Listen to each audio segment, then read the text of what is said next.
Trump's Mideast plan rewired the board and puts British warmonger Tony Blair in the bullseye. And let's start with Trump's Mideast peace plan.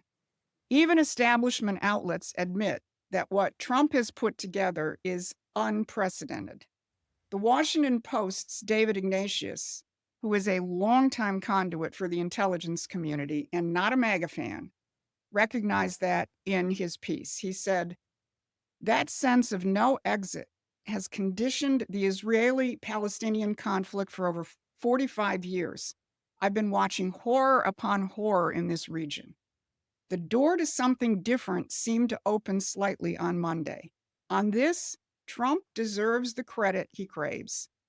We can only hope and pray that he and his new coalition of Arab and Israeli allies will keep pushing. Now, here are the main points of what Trump did differently.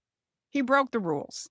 He negotiated outside the warring parties' ritual talking points and outside the British peacemaking industry, the one that sells endless process and never peace. And he basically negotiated the deal with a broad swath of other Muslim and Arab nations, and then he presented it to Israel and Hamas.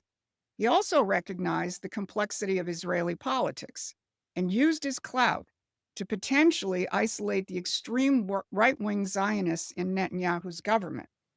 And he also, most importantly, brought economics into the equation, not as a bribe, but as the actual substance of stability.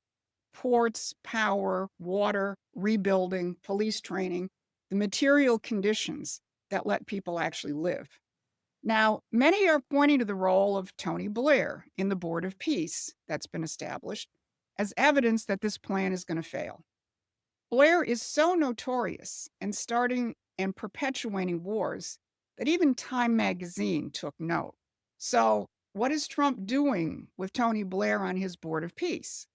Most people are going to look at Blair and think deep state conspiracy, Trump's been captured. But this is why you have to subscribe to Promethean Action's newsletter.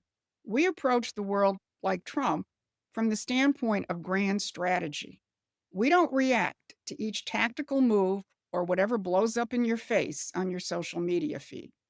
Now, with Blair, Trump may be following the adage of keep your enemies close, because this administration is no longer in the business of regime change or perpetual war.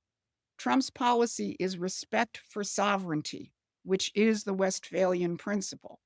So either Blair aligns with it, or he's going to stand even more exposed than he is now.